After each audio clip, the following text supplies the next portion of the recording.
أعوذ بالله من الشيطان الرجيم. بسم الله الرحمن الرحيم. قل يا عبادي الذين أسرفوا على أنفسهم لا تقنطوا من رحمة الله إن الله يغفر الذنوب جميعا إنه هو الغفور الرحيم. Katakanlah, wahai hamba-hambaku yang melampaui batas terhadap diri mereka sendiri, janganlah kamu berputus asa dari rahmat Allah. Sesungguhnya Allah mengampuni dosa-dosa semuanya. Sungguh, dialah yang maha pengampun, maha penyayang. Az-Zumar ayat 53. Assalamualaikum warahmatullahi wabarakatuh. Alhamdulillahi rabbil alamin. Assalatu wassalamu ala sayyidina Muhammadin wa ala alihi wa sahbihi ajma'in, amma ba'd. Asyhadu an la ilaha illallah wa asyhadu anna Muhammadar Rasulullah. Sahabat belajar ngaji yang dirahmati Allah, apakah iblis itu ilmunya lebih tinggi dari kita? Iblis lebih bertauhid? Iblis lebih berma'rifat atau lebih mengenal Allah? Atau iblis bukan musuh Allah? Mari kita coba untuk mempelajarinya, sharing bersama ya. Semoga ada satu hikmah atau pelajaran yang bisa kita ambil dari sharing kita bersama ini.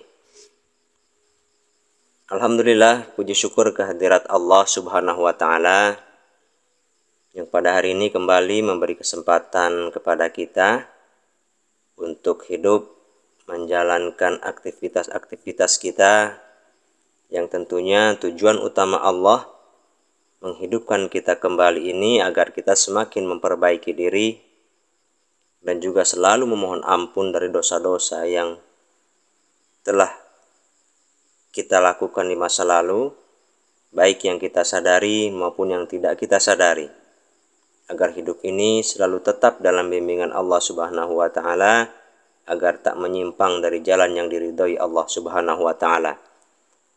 Sholawat, salam tentunya jangan sampai kita lupa untuk terus kita lantunkan kepada baginda alam, kekasih Allah, kekasih kita semua, yakni Habibana wa Nabiyana wa Maulana Muhammad sallallahu alaihi wasallam, yang kita nantikan syafaatnya kelak yaumil hisab. Amin ya rabbal alamin. Sahabat belajar ngaji yang dirahmati Allah, dari berbagai versi tentang cerita iblis ini, ada faktor atau ada 4 faktor yang patut kita renungi dan patut kita pelajari agar kita menjadi lebih baik tentunya dari hal apapun. Apabila kita mau berpikir akan mendapatkan hal-hal yang positif tentunya, tak terkecuali dari kisah-kisah iblis ini. Yang dapat kita garis bawahi tentang iblis ini, yang pertama, iblis lebih berilmu dari kita. Apakah benar? Dan apa sebabnya? Dari hal yang sederhana saja, iblis ini dapat melihat kita. Itu biasa dan tak ada yang akan dilebih-lebihkan oleh iblis. Iblis ini tak akan menganggap itu satu hal yang luar biasa. Sedangkan kita tak bisa melihat iblis, dan ada katanya di antara kita yang mengaku-ngaku kasyaf atau terbuka mata batinnya, sehingga ia terjebak pada pengakuan ilmu kasyafnya sendiri. Dia kasyaf terhadap makhluk, bukan mukasyafah atau terbuka batiniahnya kepada kemahaagungan Allah yang maha pencipta segalanya. Maka dengan begitu iblis telah berhasil pada misinya, menjerumuskan kita sebagai manusia untuk selalu asyik berakrab ria dengan dunia setan, sehingga tak sedikit firman-firman Allah dipelintir hanya untuk kebutuhan nafsunya saja, sehingga bertambah jauhlah dia dari Allah Subhanahu wa Ta'ala. Kemudian yang kedua, iblis ini pada hakikatnya bertauhid gitu katanya kepada Allah Subhanahu wa Ta'ala. Nah, apa buktinya?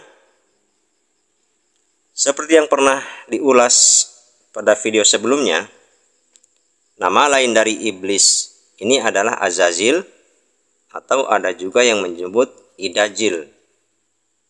Nah, berkat ilmunya, berkat ibadahnya, berkat penghambaan diri yang luar biasa kepada Allah Subhanahu wa Ta'ala, maka Allah mengangkat derajatnya setara dengan para malaikat. Bahkan dari cerita lain dikisahkan bahwa Azazil atau Idajil ini diangkat oleh Allah sebagai kepala atau pemimpinnya dari para malaikat ini. Namun hanya karena ada titik pengakuan diri yang lebih baik dari makhluk lain nih pada iblis ini, maka dia dijadikan oleh Allah sebagai Azazil atau Idajil la'natullah alaihi. Kemudian yang ketiga, iblis lebih bermakrifat atau lebih mengenal Allah daripada kita. Apa buktinya? Hal ini bisa dinyatakan dengan adanya dialog antara Allah dan iblis ini, yaitu terdapat pada surah Shad. Di sini saya akan mengambil ayat yang ke-75 dan ke-76. Ini dialog antara Allah Subhanahu wa Ta'ala dengan iblis. Bismillahirrahmanirrahim. Qala, nah Allah ini berfirman, ya iblis, ma mana'aka an tasjuda lima khalaqtu biyadayya astakbarta am kunta minal alin. Allah ini berfirman atau bertanya kepada si iblis ini, wahai iblis, apakah yang menghalangi kamu sujud kepada yang telah aku ciptakan dengan kekuasaanku?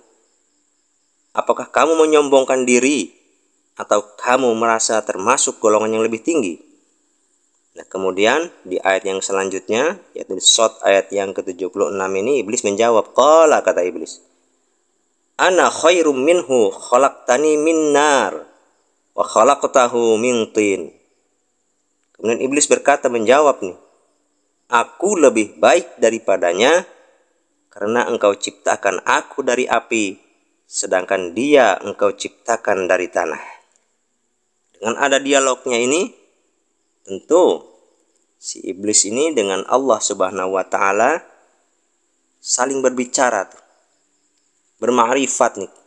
Makrifat ini dalam bahasa Indonesianya mengenal, sehingga ada terjadinya dialog ini. Nah, sedangkan kita boro-boro ya, pada saat sholat pun kita tidak merasakan tuh kita sedang menghadap Allah. Pada saat membaca Al-Quran kita tidak merasakan bahwa Al-Quran itu Allah ini sedang berbicara dengan kita.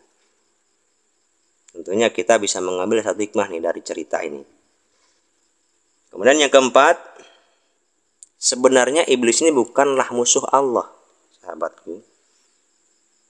Iblis ini tidak pernah menyatakan bahwa dia adalah musuh dari Allah Subhanahu wa Ta'ala.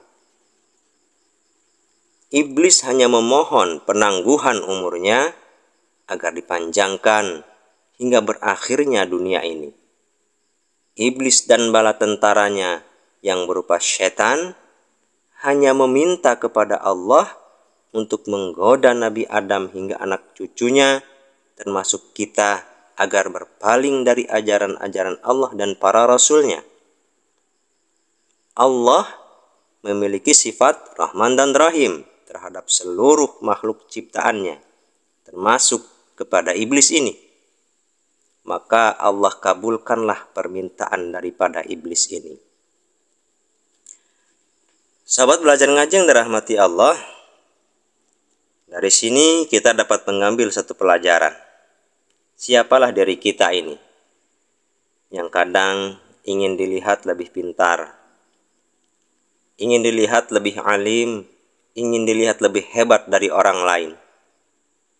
Mungkin akan lebih bijaksana jika kita selalu introspeksi diri, introspeksi hati kita. Apakah telah dihinggapi sifat-sifat iblis atau setan? Apakah iblis dan setan ini telah berhasil merusak dan melemahkan iman kita? Wallahu a'lam bishawab. Mohon maaf atas segala kesalahan dan khilaf. Demikian sahabat yang dirahmati Allah, semoga ada satu pelajaran atau hikmah yang bisa diambil dari cerita ini atau sharing bersama kita ini. Astaghfirullahaladzim. Saya tutup. Wassalamualaikum warahmatullahi wabarakatuh.